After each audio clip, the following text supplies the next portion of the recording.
foremost, on behalf of all of our high school principals, our school board, I want to express my sympathy to those families of children who tragically lost their lives this weekend. We can't begin to imagine the horror and pain, but my thoughts and prayers are with you. To those who were injured and still recovering, I pray for you too and hope that your return to full health will be swift and complete. I want to reiterate what I said Friday and Saturday. Violence, especially violence targeted at children, is unacceptable. We must work as adults to regain the right sense of childhood for our children, the sense of physical and emotional safety they all deserve. Some of my most memorable years were in high school. The events of Friday and Saturday and previous tragedies in our state and around the country underscore the fact that violence against children knows no particular demographics, it knows no socioeconomic status, and it knows no boundaries of time or place. It has become all too common and all too pervasive. Unfortunately, it's becoming our new normal. I've been here just 2 months and have experienced nothing but the best in partnerships with Mayor Curry, Sheriff Williams, and other leaders. There is every indication that the leadership dynamics are in place to improve the quality of life for children. This includes the school board, the mayor's office, the sheriff's office, city council, the chamber, and many nonprofit organizations. But this is not just elected officials. This is for everyone. For the community, it's about engaging in the lives of these children as mentors and volunteers. It's about willingness to make the investment of resources to improve the quality of life and the sanctity of childhood for all children and in all zip codes. For parents, it's about being more engaged with your children and knowing what's going on in their lives and seeking help and resources when things just don't seem right. And for students and staff, really all of us, it's about sharing information with law enforcement or with the trusted adult if you think you might have information about a potential threat to a school or to a peer. We continue to say, see something, say something. Demand more from your friends. Talk more, be kind more, do more to help one another. I will return in just a few minutes to address some specific steps we will be taking to create safer conditions for upcoming events. But I'd like to yield the podium to School Board Chair Paula Wright, who also has some opening remarks, and then she will introduce Mayor Curry. Thank you, Dr. Green, and welcome to all of you. We are here today because we're faced as a city with the issue of how do we address violence. And when we talk about violence, it really does not matter if the violence is conducted between a teen and another teen or a teen and an adult. We must take this moment to define ourselves. I had an opportunity to meet with students this morning at Raines in grades 9 through 12. Had an opportunity to talk with them to get an assessment of how they're feeling and what are some of their concerns. I want to be very clear. The students are not willing to be defined by violence. I want to also be clear that the Duval County School Board and its superintendent, all of these principals, and the entire DCPS community are also not willing to be defined by violence.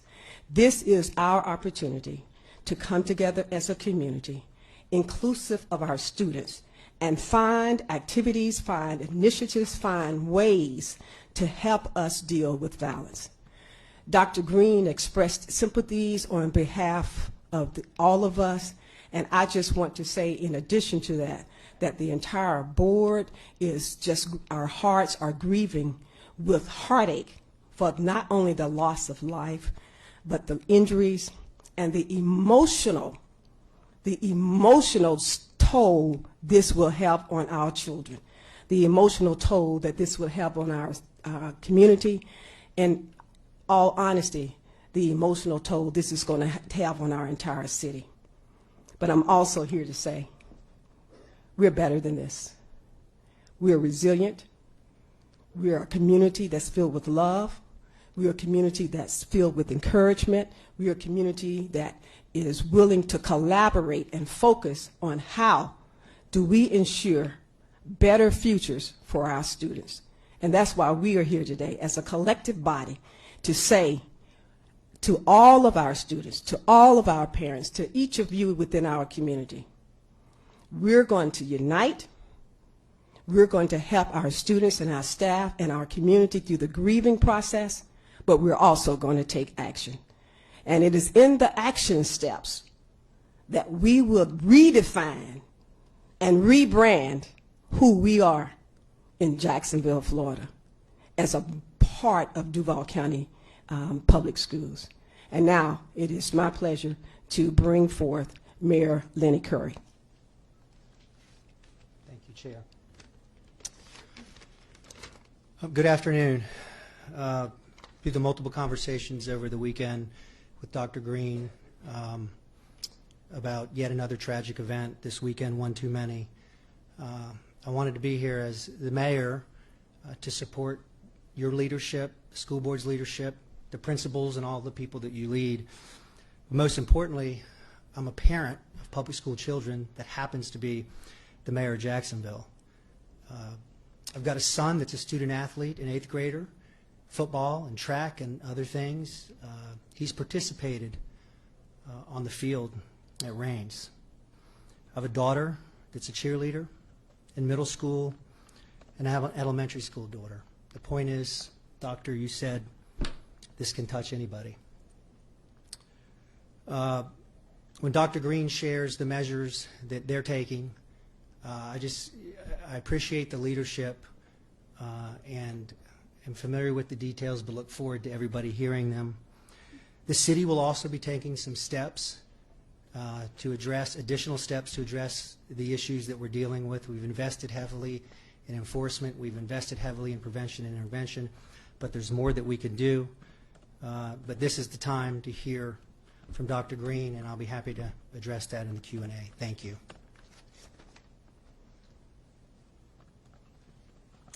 Thank you, Mayor Curry. I also would like to share appreciation for their attendance here, Congressman Al Lawson and City Councilman Garrett Dennis. Thank you for being here at this press conference. I greatly appreciate the collaboration that we have shared with the city as well as many other organizations since I've arrived. These past events only solidifies our need to continue to have strong collaboration. Many times in events, we are very reactive and we put things in place. For this particular event, we are going to make some changes. However, for things to be lasting and to be able to be sustained over time, we will be more deliberate in meeting with other individuals to review our safety and security and make additional changes in the coming weeks. I want to announce that we will be making some changes to our upcoming football schedule with the safety of our students, staff, and families and fans in mind. For games that have large attendance crowds, we will be moving those games to either Saturday morning or to a 5:30 start time on Thursday or Friday. We've identified about a dozen games over the season that we will be moving beginning this weekend. We are working to confirm officials and other game day logistical details, but will release the full set of schedule changes later this week. Now I will open up the opportunity for questions. Please note that our principals, many of them have an open house, so we'd like to make our questions center around what the press conference was called for. Both city leaders and JSO have said that this shooting was gang-related. So my question to you is, we can put the Band-Aid on the problem, move the games, but what is DCPS doing to address gang affiliation, at minimum gang association within DCPS? Director Edwards. Yes, my name is Michael Edwards. I'm the director of the Duval County School Police Department. I'm speaking about what the district is doing as it pertains to gang. Within our school police department, we actually have a gang liaison, a sergeant who's very familiar with gang members, and she attends a monthly meeting with JSO on a regular basis where they collaborate on different issues as it pertains to gang members. In addition to that, my team, we provide gang familiarization training for our principals in our high schools to make them very familiar about the gang culture and how they dress and how they conduct business and things of that nature. And then just to add to that is that if we receive any type of intelligence information leading up to one of our gangs, then what we will end up doing is that we will make modifications at that particular football game, or we will bring in some additional resources to help mitigate any issues at our game. So we're very familiar with gangs within our city, and we're working closely with the Jacksonville Sheriff Office. So I feel very confident that we are doing everything that we can as it pertains to gangs within Duval County. Just to follow up on that for a second, is there any kind of intervention programs within the school district? I mean, there's the law enforcement perspective, but what about the education perspective? We have a very strong mental health program that is being not put together. It is in action. That is why at this press conference we talked about it takes all of us. This is not a Duval County Public School District's problem.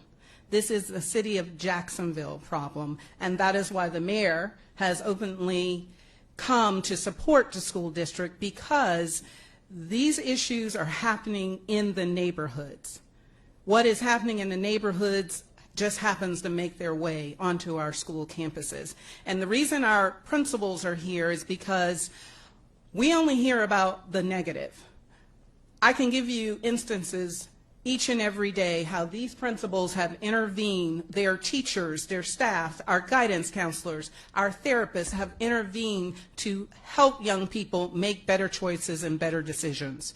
So yes, changing the football schedule is not the answer of solving this issue. The answer is within this community, and I believe we are strong enough and better enough to make the changes that need to be made. And that's why I've called on the community members. Come mentor, come volunteer, call on parents. See what your students are doing on social media. Follow them on Facebook. Even if they unfriend you, find someone that they will friend so that you can be connected with your child. This is all about connection. We are connecting as an organization with many other organizations to support our students, and now we need our community to connect with our students to ensure that we are going to, it's not enough to just say, lessen this. One act of violence on our school campuses is one act too many. Mayor, you briefly decided that the football games would be scheduled. When was that changed? When was it formalized? It was formal. We started the conversation on Saturday, and we met with all of our high school principals today. So there's still some more conversation being had with the principals and Director Edwards and our district athletic director. We are giving them the flexibility to see what will work best for their schools. But the number one point we wanted to emphasize is that the games will be during the day. Mayor, you said during the Q&A you would mention some of those citywide security changes. Sure, and this ties right in with Dr. Green's statement that this is going to take a collaborative effort of all of us. Look, the question before us, and it's a question that I've asked many times, is why would a young person pick up a gun and choose to shoot someone? Why would a young person get involved in a gang? What's the sense of hopelessness? What is happening? What is the root cause? We've invested heavily in the enforcement piece because we've got to get bad guys off the street. We've invested heavily in prevention and intervention. That's our investment in the Kids Hope Alliance, which was the Children's Commission. And we've got to continue to make sure that those programs are getting to the right kids. But we've always got to be working in striving to do more. What we did today was I've identified in my budget and some discretionary money that I have, $50,000 that we are going to put forward that will be used by community organizations, grassroots organizations, churches, faith-based communities in the neighborhoods where most of these issues, most of this hopelessness is happening. And we want the organizations that are already trying to do some of this work, but they don't have access, maybe they're not a big organization, they don't have access to current city funds. But the $50,000 is only a start. I've spoken to Councilman Reggie Gaffney. He called me this morning. We met this morning about this. Council President Airman Bowman. They're interested in appropriating some additional dollars out of City Council. In addition to that, I've spoken to the private sector. I'm going to go on fundraising with the private sector. So in the next couple of days, you will hear more dollars being allocated, which is a community-wide effort, private sector, mayor's office, city council, and let's get engaged with these grassroots organizations, churches, faith-based communities that are already in the neighborhoods, that are already trying to do this work, and they can need some help. And we have to answer the question, why are they hopeless? Why are they doing this? And we've got to work to solutions. Mayor, can I follow up on that, just the idea of it being a city school district issue? So 10 years ago, the Jacksonville Journey was created.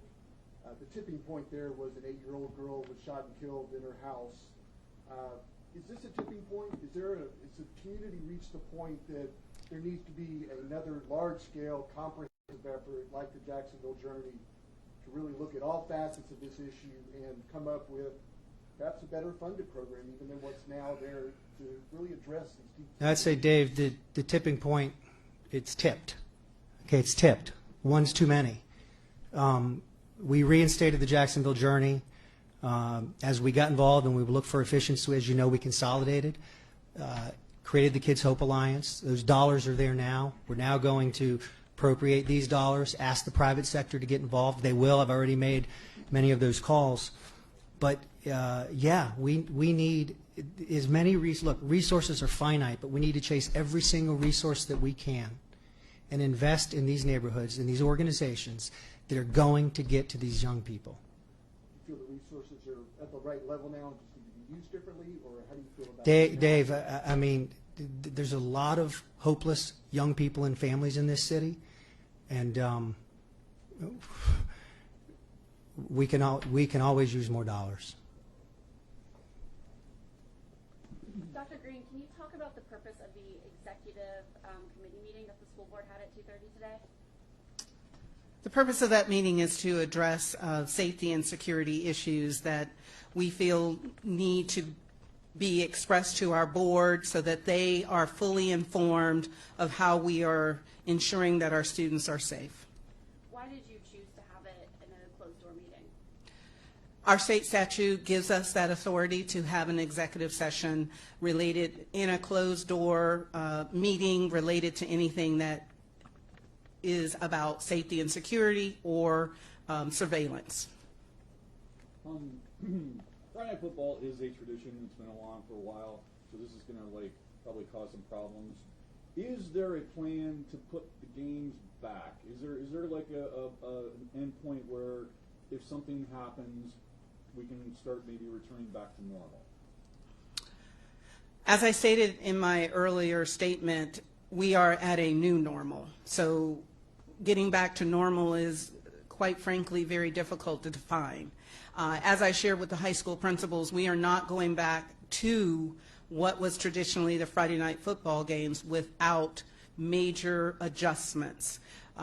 This is just an intermediate step before we come back together with our high school principals to have more conversation and deliberate what would be other options that we could put in place that we felt this board felt comfortable going back to Friday night football games.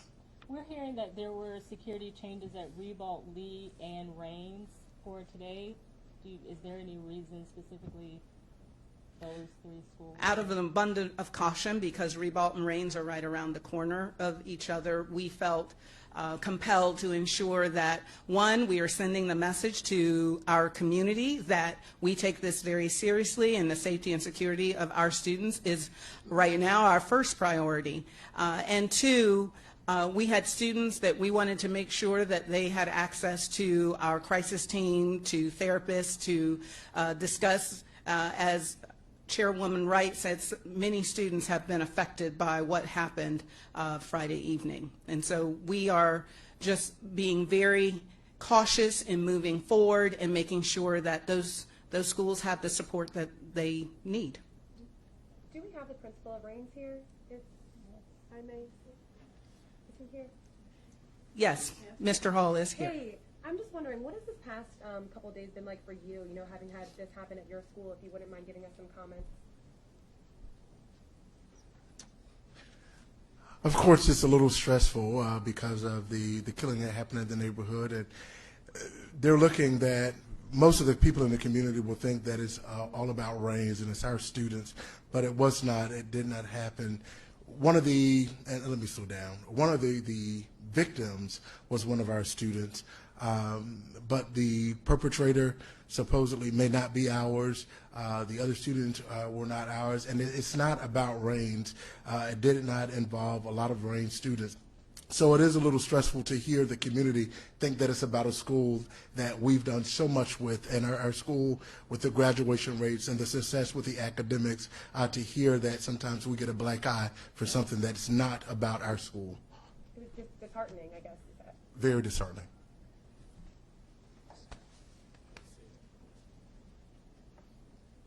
Okay, we started a little bit late, so I let it run a little bit late, but we need to wrap it up and let some of these principals get back to their schools. I know Dr. Green has a schedule. I'm sure Mayor Curry has a schedule as well. Is there one more question that someone wants to get in before we wrap it up? Okay, I don't hear any, so I'm going to go ahead and close it out, and I appreciate you guys coming, and thanks again for being with us this afternoon.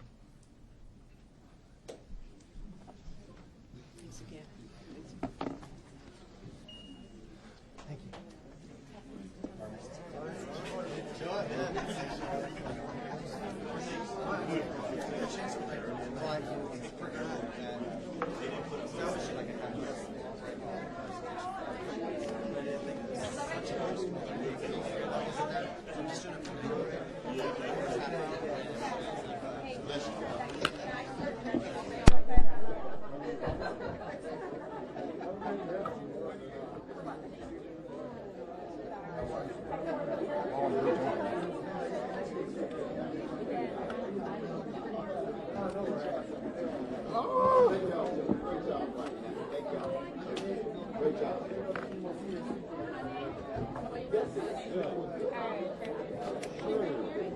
on up.